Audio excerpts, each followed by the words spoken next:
Okay, the end of Camelot, November 22nd, 1963. I'm Evan Winger. Thank you for being here. And everybody in this room was alive when that happened. Where were you on November 22nd, 1963? You were in your house? Watching my baby sleep. Watching your baby sleep? My baby's 60. Yeah. 60-year-old baby now. It's a long time ago. Where were you? Where were you? You don't remember. Most people remember. I was in a place called Dominic's. My grandfather owned a pants factory on Stanton Street, and I was going to yeshiva at the time. So we had Friday afternoon off, and I went to the factory, and we go downstairs, and we heard about it. And when you're 7, you don't know the magnitude of it, but that's where I heard about that. So it's the end of Camelot, allegedly November 22nd, 1963. But there was a lot more that went on in 1963 than Kennedy assassinated. Martin Luther King Jr., I Have a Dream speech took place in 1963. Vietnam, troops are going there, American troops. There are sit-ins, no service. If you didn't get service, we're sitting in throughout the South. There are demonstrations and arrests. There was Martin Luther King being arrested. The space race in the Cold War. The Americans are finishing up the Mercury project, and the Soviets are sending a woman into space, a woman by the name of Valentina Tereshkova. JFK goes to Berlin. African-American students at the University of Alabama are told by George Wallace, "You're not welcome here."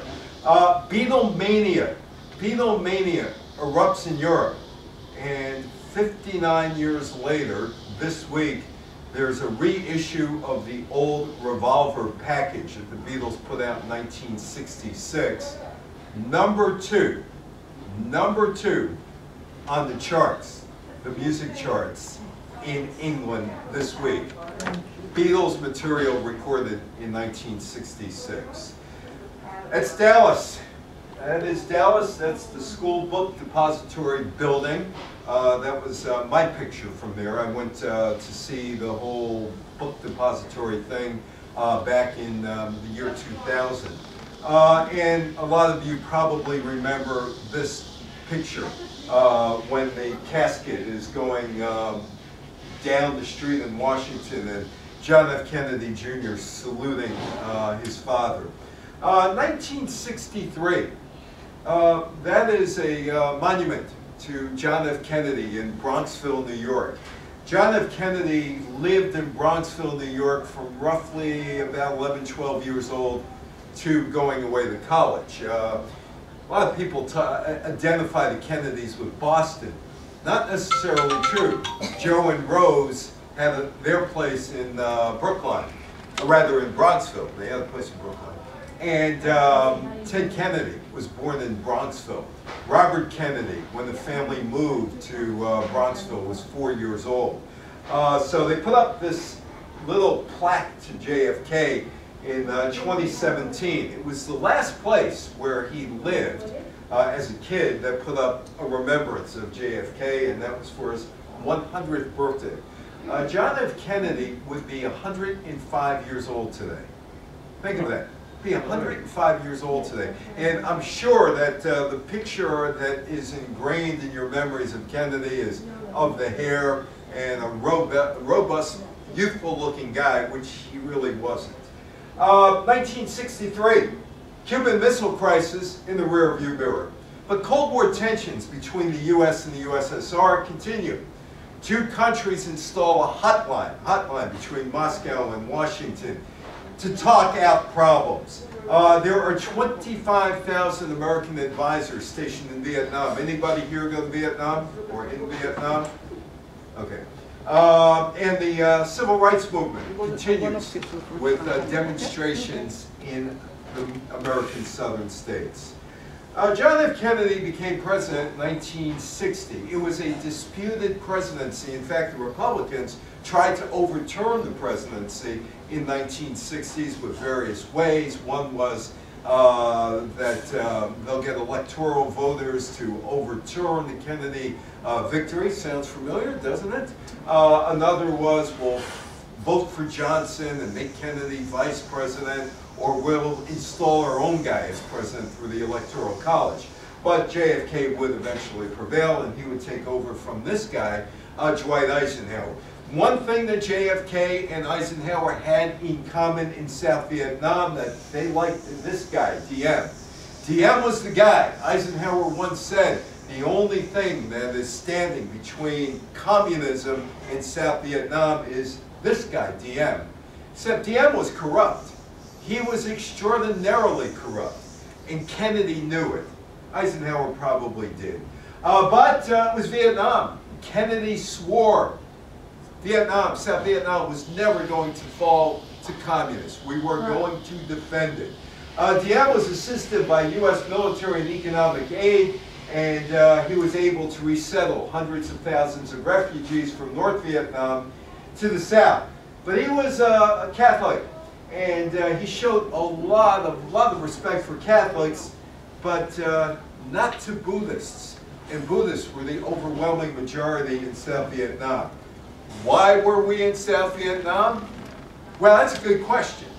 Ho Chi Minh in 1945 begged Harry Truman to recognize Vietnam as an independent country the day that the Japanese surrendered to the Americans, September 2nd, 1945. In fact, in the Vietnamese independence, or Declaration of Independence, he quotes Thomas Jefferson, hoping that America would recognize it. America never did. It was part of French Indochina. And of course, there was communists all around, although that subsided in the early 1960s. But there was something called the domino theory, that Soviet Union, and you look at this cartoon, would push. There we go Laos, there we go Vietnam, there we go Taiwan, there we go South Korea, there we go the Philippines, there we go Japan, Canada, and the United States. The domino theory. Kennedy advocated for U.S. involvement in Vietnam when he was a senator from Massachusetts back in 1956. In Dwight Eisenhower's view, the loss of Vietnam to communist control would lead to similar communist victories in Southeast Asia, Laos, Cambodia, Thailand, and elsewhere, India, Japan, Philippines, Indonesia, and even Australia and New Zealand. Americans were losing lives in Vietnam. Very early in 1963, Ap Bat, there were 3 dead. It's January 2nd, and the Viet Cong claimed the victory after it downed 2 U.S. helicopters. An American officer was killed, 3 other servicemen injured in the attack. The Battle of Ap Bac was the first major combat victory by the Viet Cong against the South Vietnamese Army of the Republic of Vietnam and U.S. forces. Napalm. That's introduced to the war. That's a napalm blast and wave. Napalm basically kills your skin. February 28, 1963. Meanwhile, this guy is elected governor of Alabama. His name is George Wallace. He's a segregationist. And George Wallace decides, hey, African Americans, you don't have to go to school at the University of Alabama. It's January 14, 1963. He becomes the governor, and in his inaugural speech promises segregation now, segregation tomorrow, segregation forever. Meanwhile, Khrushchev goes to visit his allies in East Germany. It's January 16, 1963. Of course, Berlin is a flashpoint. Khrushchev's got his allies in East Germany, and the Americans and the Brits and the French have their allies in West Germany. So Khrushchev goes to the Berlin Wall, which was recently erected, from the East Berlin side, then delivers an address to the Communist Party leadership of East Germany at the SED Party Congress, and he makes the claim that the USSR has a 100 megaton nuclear bomb. Now, I was going to school back in those days, and first grade, I was in first grade in 1961, and Mrs. Topper had her hands filled with me. I was kicked out of kindergarten, sent into first grade, and we had to do the duck and cover. I don't know how many of you remember duck and cover, but the duck and cover was to, and then cover. And I said, what's the purpose? And in fact, I was talking to my son about this the other day. I said I was a handful in first grade. He said, well, the purpose was pretty simple, which he never explained to me.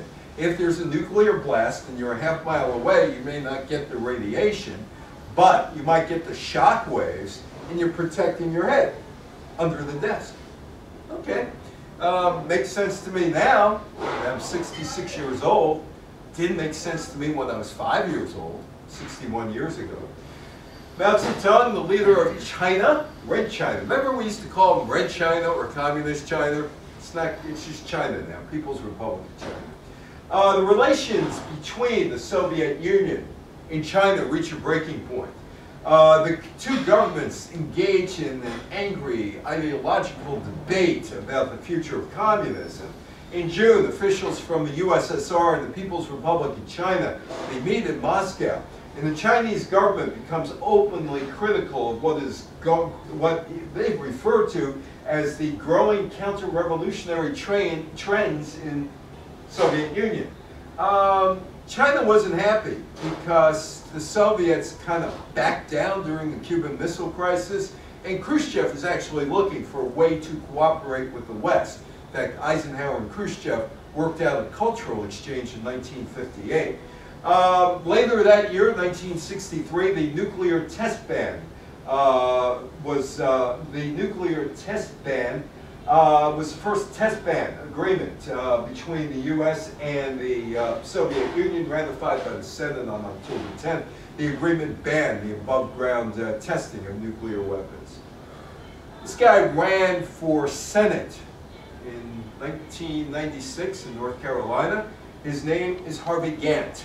And Harvey Gantt is now a footnote in history.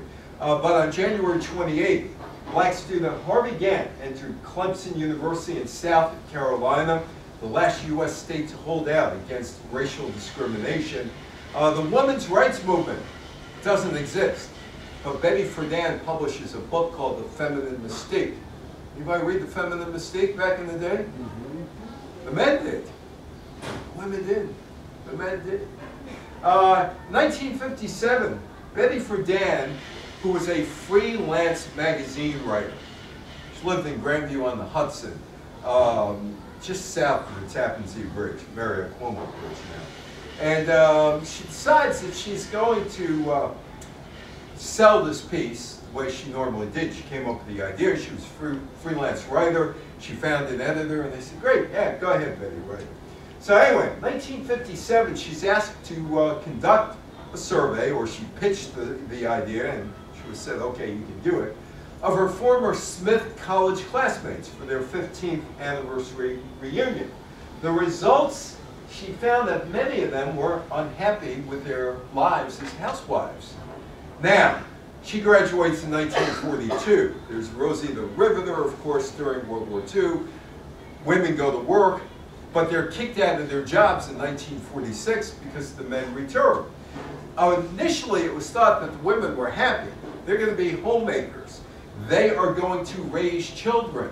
That's their lot in life, and they're going to be happy with it. But she found out, at least from the Smith College alum and other women, now there is something about this that we don't like. We're not fulfilled as human beings.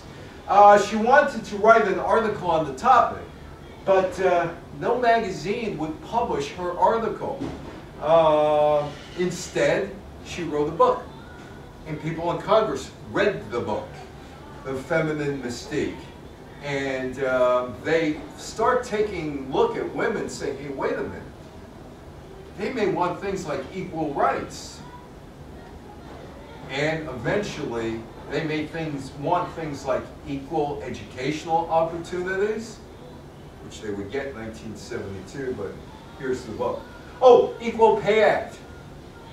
Do you know that the fascist dictator, Francisco Franco, in Spain, in 1961, enacted a law that women and men got paid the same amount of money for the same job. Franco. In this picture you see Kennedy, and I'm looking for, yeah, here she is. It's Edith Green. Edith Green was a congresswoman from Oregon. She got to Congress in 1955. The first thing that she proposed was an Equal Pay Act for men and women. It took her 8 years. It signed into law January 10th, or June 10th, 1963 by Kennedy. Congress stated that sex discrimination depresses wages and living standards for employees, prevents the maximum utilization of the available labor resources. However, in the, 59 years, it's not been enforced equally.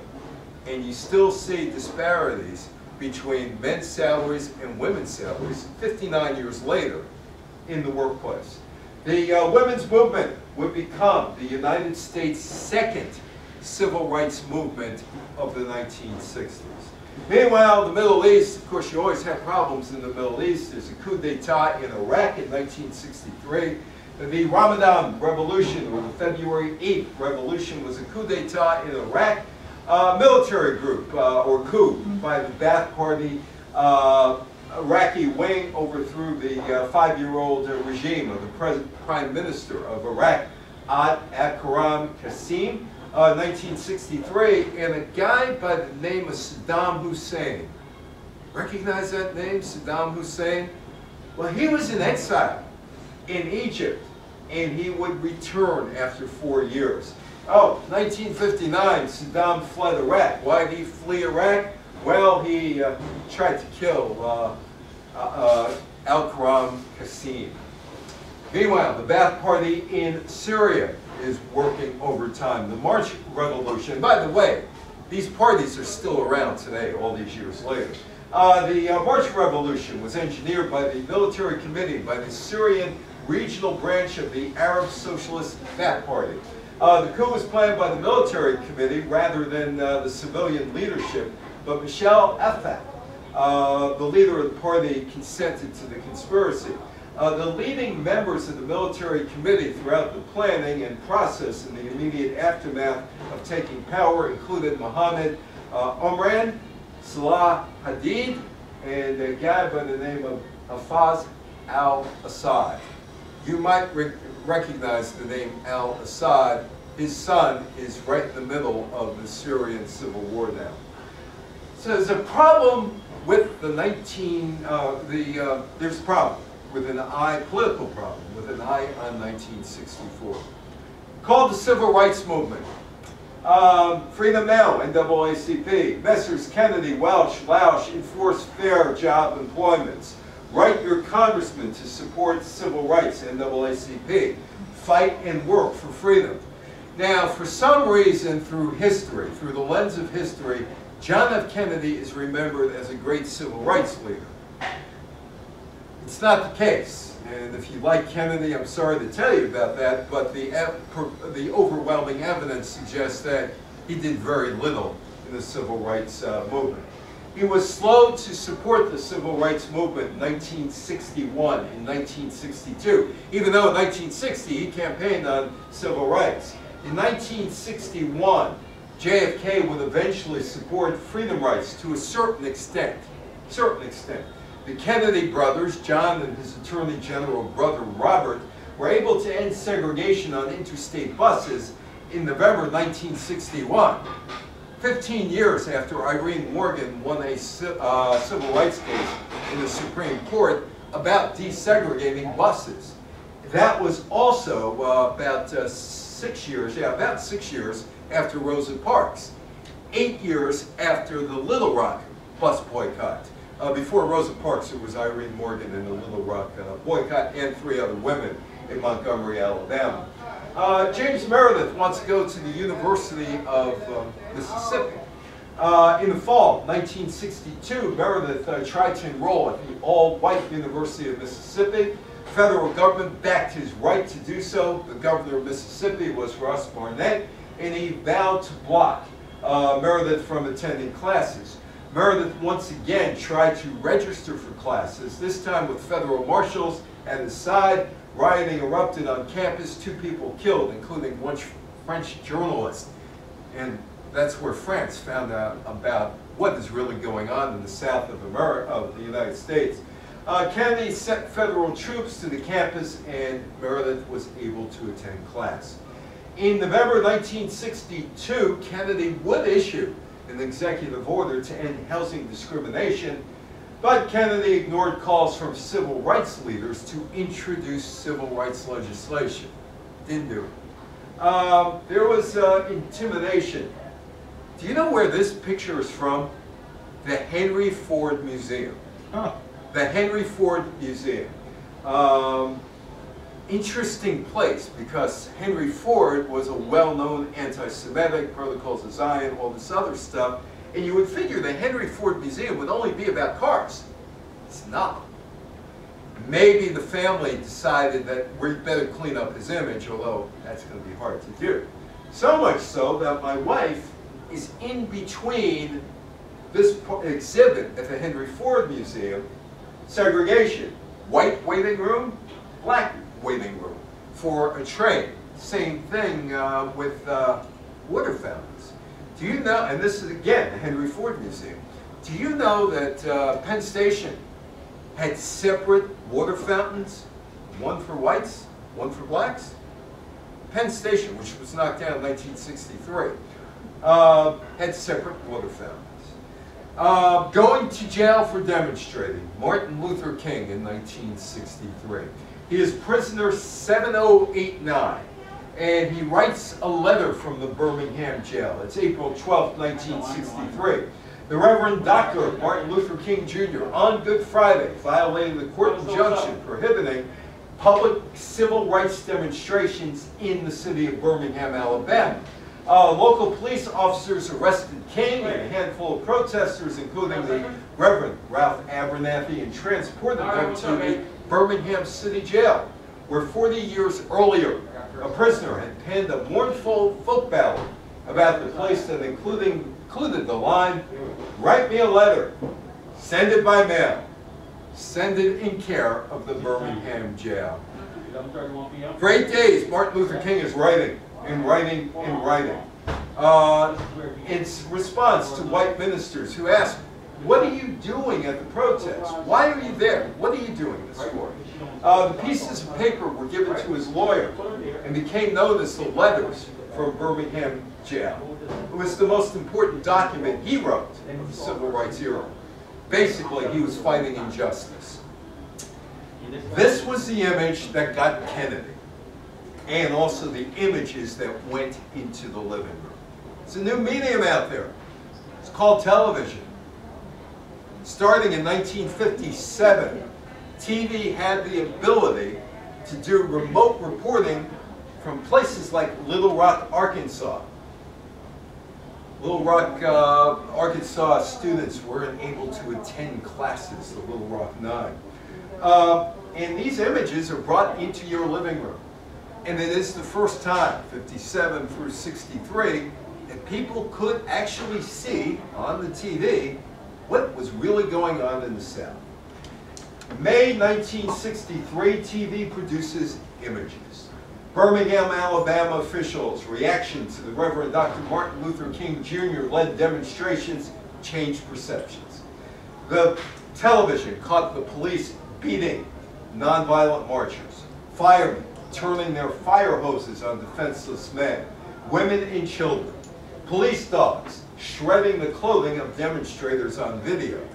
And this particular picture was on the cover of the New York Times and got to John Kennedy. He reacted to this picture. 17-year-old demonstrator being attacked by a dog. Kennedy saw this picture and got frightened. Frightened enough to get involved. But before he gets involved, there's a political calculus here. He's running for re-election in 1964. How involved does he really want to get if he's looking to win re-election in 1964? Hey, if he wins re-election in 1964, he could have the civil rights package. But he's got to think of his voters. And he had a lot of problems in the South with electoral votes in 1960. But it's a 17-year-old civil rights demonstrator defying an anti-parade ordinance in Birmingham, Alabama. He's attacked by a police dog on May 3rd. May 4th, during a meeting at the White House with members of a political group, Kennedy discusses the photo which appeared on the front of that day's New York Times. Fire hoses, May 8th, Birmingham, Alabama. Kennedy has two major problems for re-election. One's Vietnam, the other is the civil rights movement. And he has a busy couple weeks in April and in May of '63. We don't have a prayer of staying in Vietnam, Kennedy confided to a friend in 1963. Those people hate us. They're going to throw our asses out of there at any point. But I can't give that territory to the communists and get the American people to re-elect me. Kennedy is shaken by what happened in Birmingham. And the world is watching. The world is looking at America, you know, the beacon of freedom, all that other stuff. Eisenhower talked about in 1957 when he had to send the 101st Airborne into Little Rock to get those students into school, that our enemies are just laughing at us. They're laughing at us because we can't control what's going on in the country. Keep Birmingham schools white. Birmingham, Alabama. Birmingham changes opinions. New York Times, all the news that's fit to print, right? Abe Rosenthal, the New York Times, all the news fit to print. Published more stories about the civil rights movement in those 2 weeks than in 1961 and 1962. Why? Television was there. Televised series of children, scenes of children campaigning against rigid segregation, being bitten by dogs, knocked off their feet by water, fired with enough power to rip a bark off the tree, caused international outrage. What are you doing, America? What are you doing? As JFK prepares to address the nation, there are other problems. The Alabama governor, George Wallace, comes to national prominence.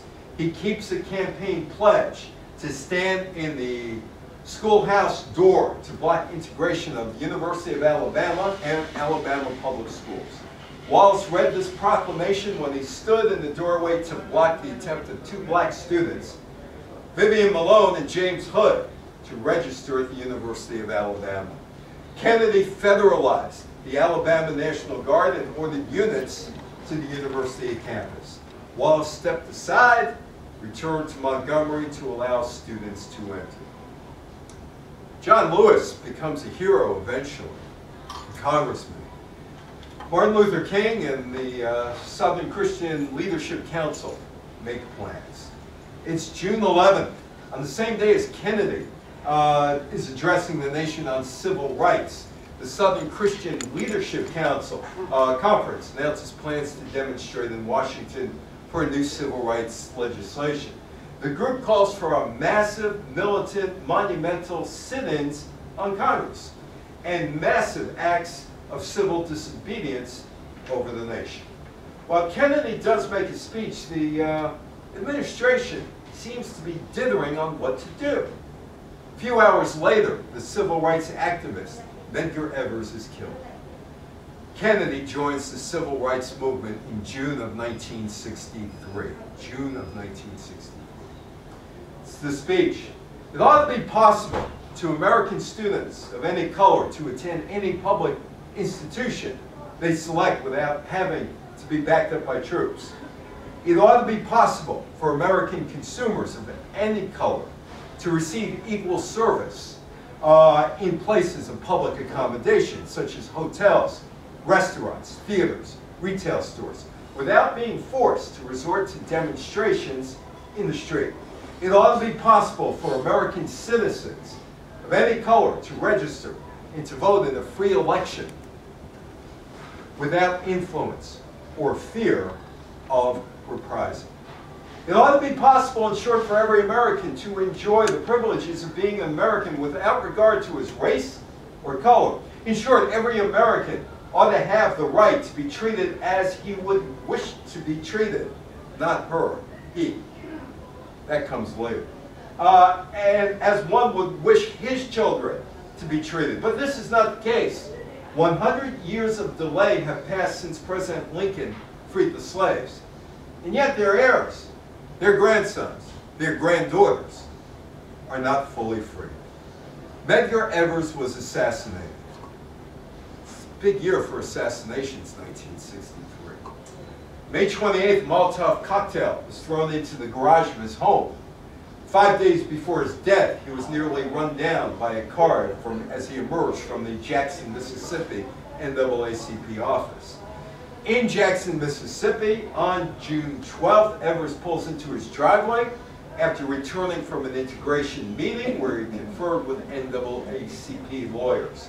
Emerging from his car, carrying NAACP t-shirts that stated, "Jim Crow must go," Evers was struck in the back with a bullet that ricocheted into his home. He staggered 30 feet, collapsed, died in the hospital 50 minutes later. 1994, 31 years after and 3 trials later, Evers' killer, Byron De La Beckwith, was convicted and sentenced to prison. There's a made-for-TV movie about that. And JFK would meet with the Evers family a few days later. Evers and his wife, Myrlie, established the NAACP office in Jacksonville, Mississippi in the mid-1950s. He led marches, prayers, vigils, voter registration drives, and boycotts. As early as 1955, his name appeared on the death list. Yet he persistently appealed to black and whites to work together for a peaceful solution to social problems. He orchestrated a boycott of white merchants in Jackson in the early 1960s. Big protest in Washington. Kennedy is not there, but his brother is there, Robert Kennedy, and it's all about protesting civil rights, or wanting civil rights law.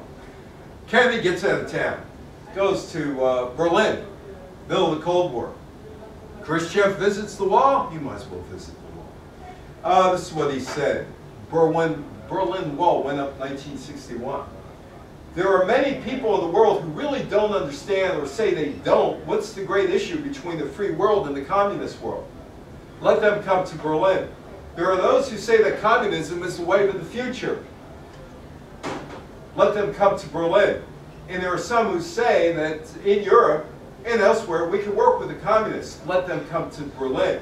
And there are even a few who say that it is true. Communism is an evil system, but it permits us to make economic progress. Lass them nach Berlin kommen. Let them come to Berlin.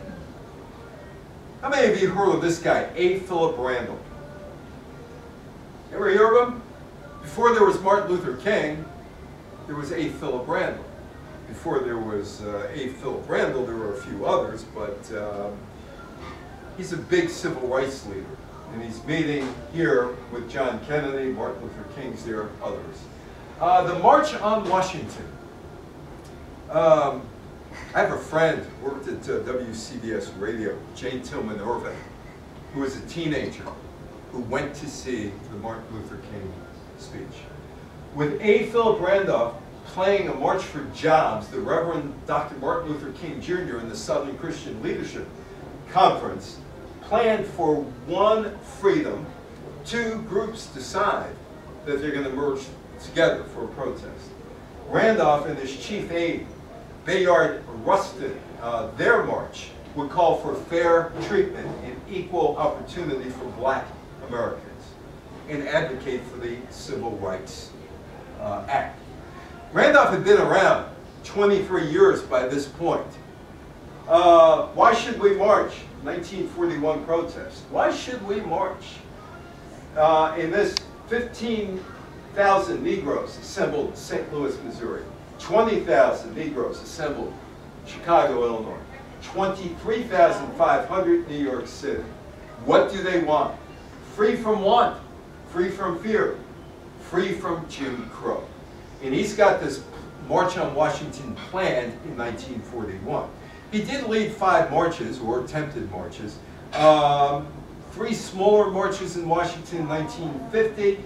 50s for school integration. 1941, though, he wanted to know why blacks were excluded from jobs in the defense industry. And he begins traveling around the country, rallying potential marchers with the message, we, loyal Negro American citizens, demand the right to work and fight for our country. Franklin Roosevelt, President of the United States, invites Randolph to the White House on June 25th, 1941, 6 days before the march. Roosevelt doesn't want this march, and he issues an executive order, 8802, banning discrimination in the government and defense industry. The Big Six meet in New York. Those are the Big Six, and among them Martin Luther King, and of course Randolph, and the short guy at the end is John Lewis. John Lewis was the head of SNCC, the students group.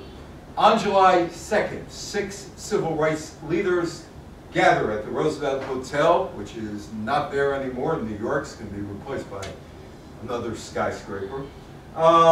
King, Randolph, John Lewis, Whitney Young, James Farmer, and Roy Wilkins, known as the Big Six. Randolph gets them all on the same page. We're going to go to Washington united. They have demands for JFK in Congress.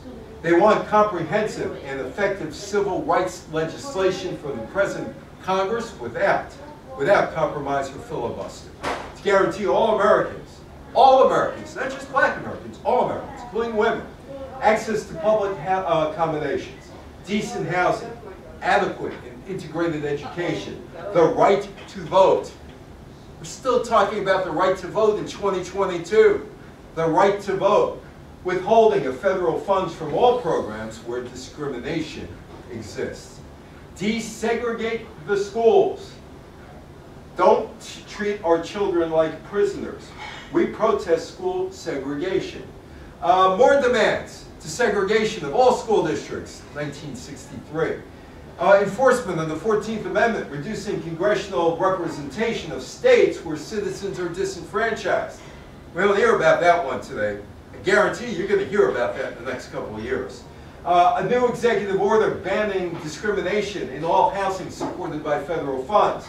Authority for the Attorney General to institute injunctive suits where any constitutional rights are violated. Create good-paying jobs, a massive federal program to train and place all unemployed workers, Negro and white, on meaningful and dignified jobs at decent wages. A national minimum wage act, still talking about that, right? That will give Americans a decent standard of living. A broad and fair labor standards act, which was signed into law in 1938 and was watered down during the last administration, Donald Trump's administration, from 1938 to include all areas of employment which are presently excluded. A Federal Fair Employment Practices Act, barring discrimination by federal, state, municipal governments and employers, contractors, employment agencies, and trade unions. It's the summer of protest. Desegregated schools must stop now. Oh, police brutality must stop now. Seems to still be an issue, doesn't it? This guy owns this business and he cracks a raw egg over a protester's head. The guy's name is Robert Fensenfeld, and he's the owner of a segregated lunchroom in Cambridge, Maryland. And he takes an egg and cracks it over the head with water of a white integrationist.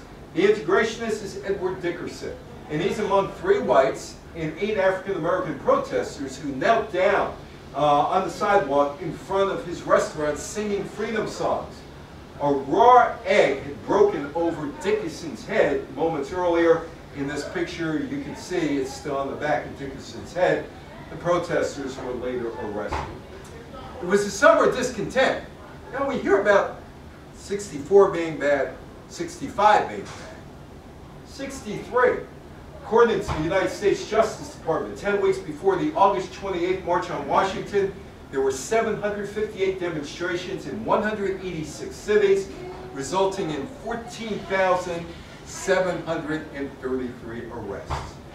Cross burning, Chicago, August 3rd, 1963. W.E.B. Du Bois dies in 1963. One of the first 20th century civil rights activists. 1905, he was the founder and general secretary of the Niagara Movement.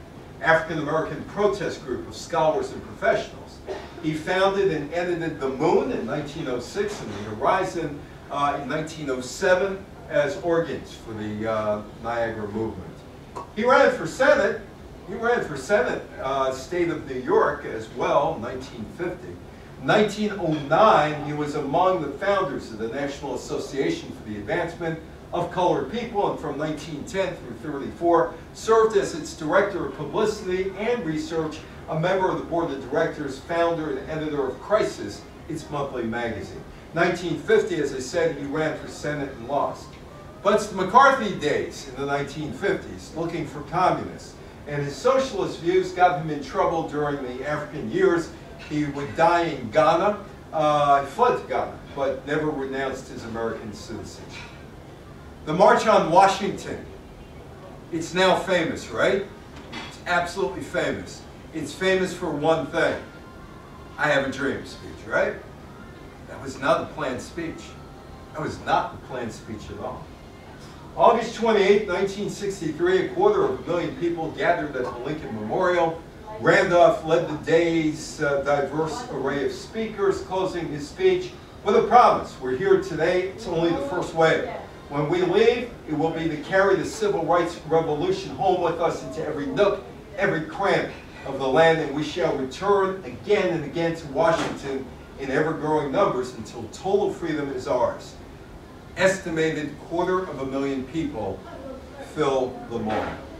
Other speakers that followed, Rustin, the NAACP President Roy Wilkins, John Lewis, Student Nonviolent Coordinating Committee, Civil Rights veteran Daisy Lee Bates, the actors Ossie Davis, Ruby Dee, performances from Marian Anderson, who of course couldn't initially sing in Washington in 1939, and then Eleanor Roosevelt stepped in.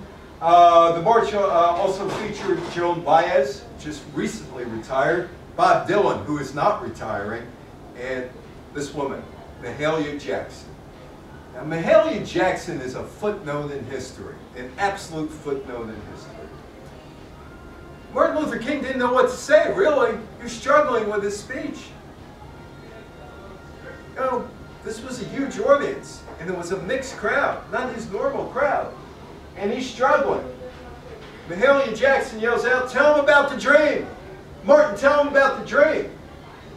King initially thought that the speech should be lower key. He's got a broad audience, controversial themes. King looked out at the crowd, as he later explained in an interview. All of a sudden, this thing came to me that I had used. He had used this before, used it many times. The thing about, I have a dream. Just felt that I wanted to use it here. King started speaking, completely off the cuff. I have a dream. My buddies from WCBS Radio, who are no longer there, Rich Lamb, who retired last year, to my left, your right, Jane Tillman Irving. Jane Tillman Irving told me about this. I don't know how many of you saw the movie Green Book? Yeah. Did you like the movie Green Book? Yes. There was such a thing as the Green Book, you know. Published by a guy by the name of Green, Victor Green, out of Harlem.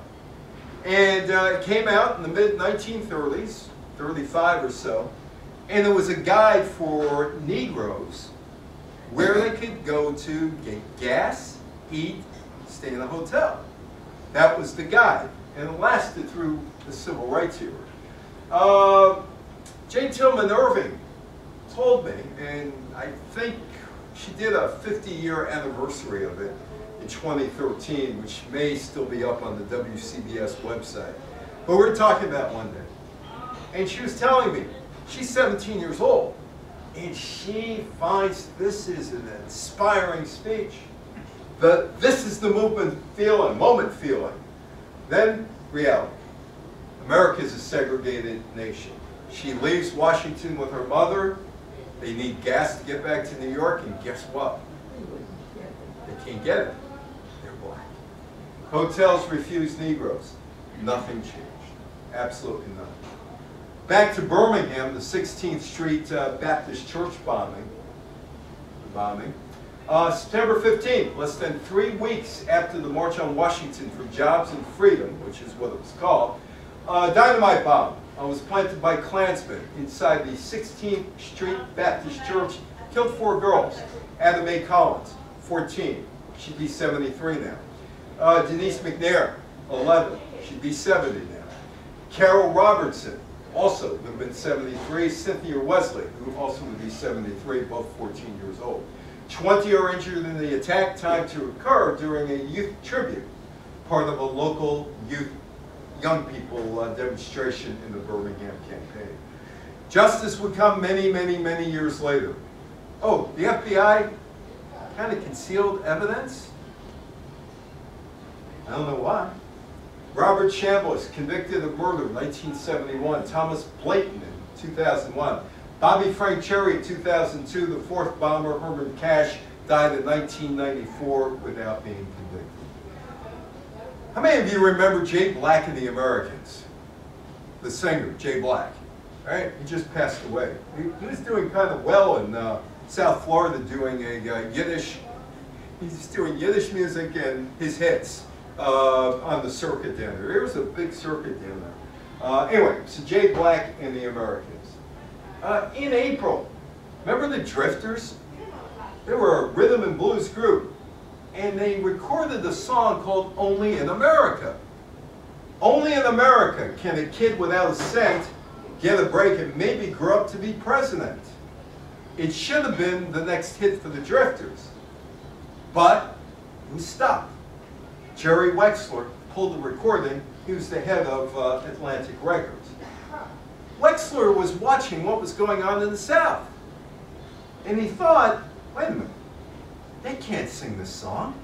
It's unfeeling, it's unfair, unfitting for a black group to release a song about America being the land of opportunity and even suggesting an African American become president. The so-called patriotic lyrics were replaced by Barry Mann in Barry Mann and Cynthia Weil's original song.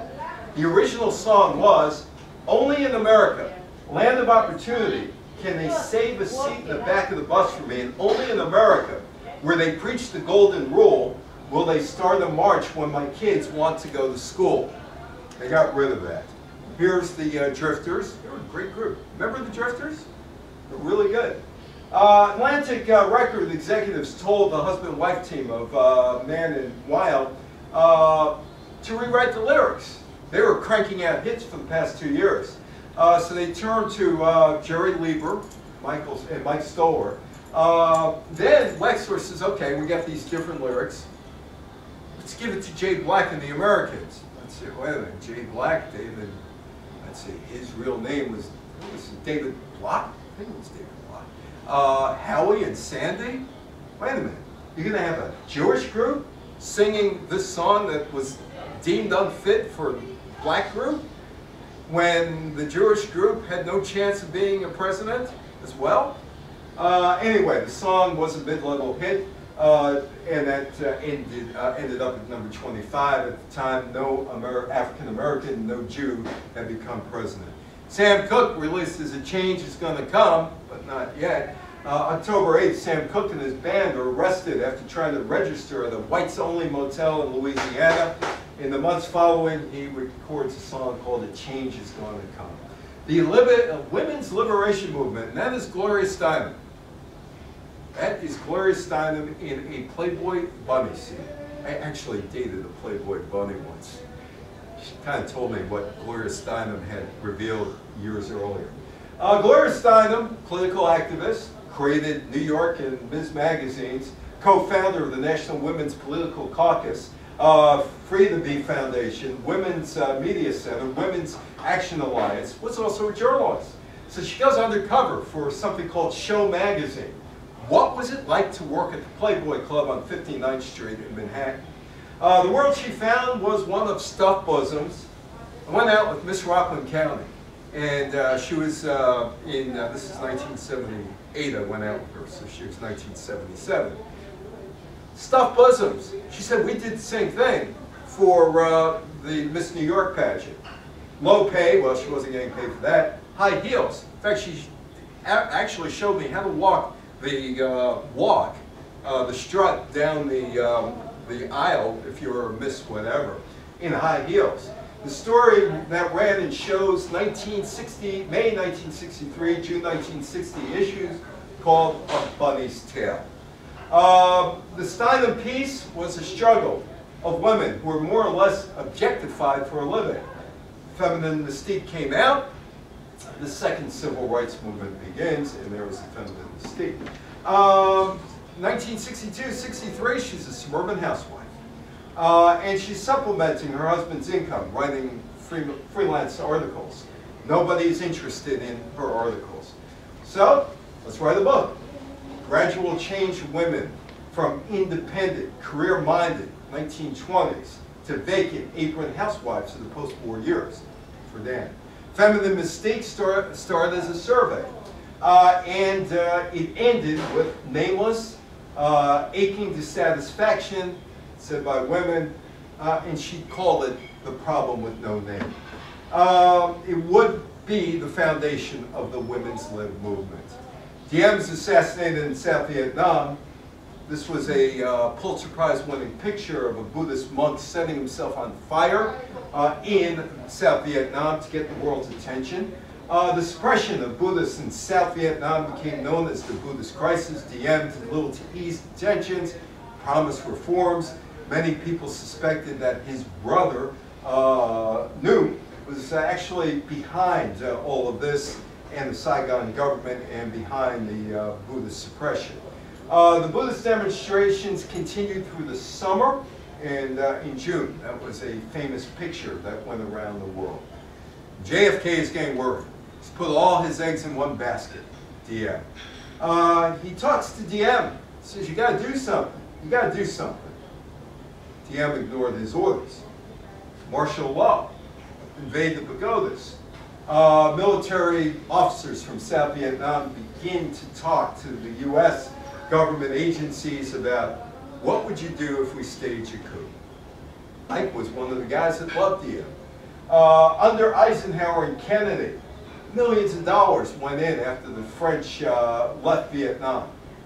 September 2nd, 1963, Kennedy gives an interview with Walter Cronkite where he admits the regime has gotten out of touch with people.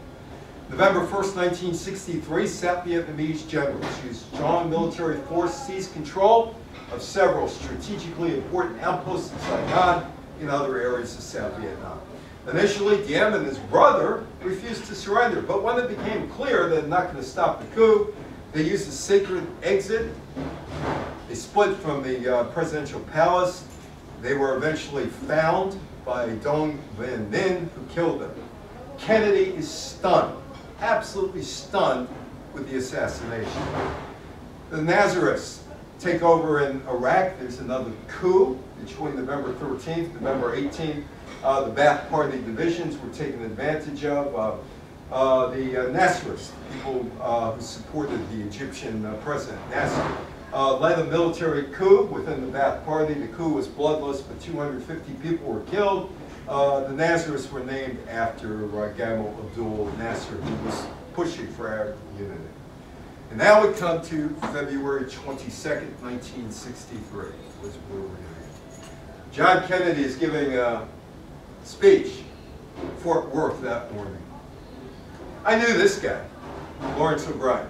He's commissioner of the National Basketball Association when I knew him. But 1963 is part of Kennedy's Boston Irish Mafia, which included Kenny O'Donnell as chief of staff, Powers, Pierre Salinger, who certainly wasn't Irish, and Ted Sorensen, who wrote all of Kennedy's books, also wasn't Irish. My friend, the late Marv Schneider from the Associated Press, one day Larry O'Brien's talking to him. He says, you know, did you ever hear the story about me and JFK the morning of November 22nd? Marv says, no. He says, they're in the hotel at Fort Worth. They go up to the roof, Secret Service people, it's before sunrise. And he's talking to Larry. And Larry says, you know, it's a great big world out there. Great big world out there. They wanted to get me. They could get me. That was about 6 o'clock in the morning, November 22nd, 1963. It's raining in Fort Worth. Kennedy's giving a talk, a light rain, November 22nd. A crowd of several thousand stood in the parking lot outside of the Texas Hotel, where the Kennedys spent the night. Platform was set up. The president, wearing no protection against the weather, came out to make some brief remarks. There are no faint hearts in Fort Worth, and I appreciate your being here this morning. Mrs. Kennedy's organizing herself. It takes longer, but of course she looks better than we do when she does it. He went on to talk about the nation's need for being second to none in defense and space, even though he didn't care about the space program, just land a man on the moon. And for continued growth in the economy and willingness of citizens of the United States to assume burdens of leadership. The final breakfast. Who mentioned the pink dress? Yeah, you mentioned the pink dress. There it is. The pink dress.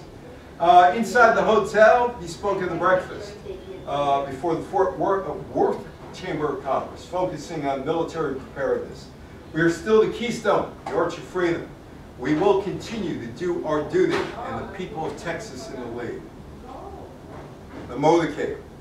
Kennedy takes a plane from Fort Worth to Love Field in Dallas. Plane lands. The car comes off the plane, and there's a motorcade through the streets. And Kennedy is unprotected. Now he's got some Secret Service protection. The car's going slow, and he wants people to see him. It's about 12:30 in the afternoon. Crowds of excited people line the streets, wave to the Kennedys. The car turned off Main Street at Dealey Plaza, 12:30. As it's passing this Texas School Depository, gunfire suddenly reverberated in the plaza. The bullets struck, or some bullets struck the president's head, neck, slumped over towards Mrs. Kennedy. The Texas governor, John Connally, was shot in the back. He survived. Walter Cronkite delivers the news. The president is dead. With that picture, Walter Cronkite becomes the most trusted man in America. Why? Does his job. He reads the Associated Press or UPI Wire report. Takes down his glasses. Sheds a tear. Composes himself. Glasses on. Old Iron Pants is back in his saddle. That was his nickname, Old Iron Pants. Lee Harvey Oswald is eventually captured. Police arrested him. He was recently hired at the Texas School Book Depository. He was being held for the assassination of Kennedy. Fatal shooting shortly after the patrolman, J.D. Tippit, on the Dallas Street. Lyndon Johnson is sworn in. She still has the pink dress on, complete with all the bloodstains. Sarah Hughes, a federal judge, swears him in aboard Air Force One. The plane goes to Dallas. There are tons and tons of conspiracy stories out there. I'm not going to go through all of them. The autopsy took place in Dallas. It was real quick. Rather, in Washington, there was no autopsy in Dallas. It was supposed to be in Dallas. Jack Rubenstein shoots Oswald. How did Ruby get into the police headquarters? That's another question. It's November 24th, Sunday morning. Oswald is being paraded around. They're not even protecting him. They're just parading him around. Police headquarters to the county jail. And I watched it. Viewers across America watched live television coverage. Suddenly, a man, Ruby, aims a pistol point blank at Oswald. Assailant identified as Jack Ruby, a local nightclub owner. He owns strip places. Oswald dies 2 hours later at Parkland Hospital, where Kennedy was pronounced dead. That's the funeral on Monday, November 25th, 1963, laid to rest in Arlington National Cemetery. The funeral was attended by states, heads of states, and representatives from more than 100 countries. The untold millions watched on TV. At the gravesite, Mrs. Kennedy and her husband, his brothers, Robert and Edward, lit the eternal flame. By the way, again, the Henry Ford Museum, that car. Now, after Kennedy was killed, if you're Lyndon Johnson or Richard Nixon, do you want any part of that car? That's the car that they used after they were killed. They quickly reassembled the car, reinforced it, and it was back to work a couple of days later. The tragedy event occurs, Nixon used it as well. Meanwhile, these four guys are rocking England, and the Beatles' first American TV exposure was scheduled to be on November 22nd, 1963 on Cronkite's show in primetime, although it was shown with Mike Wallace in the morning. It was shelved, and it would be on December 10th, where the Beatles would be introduced to America.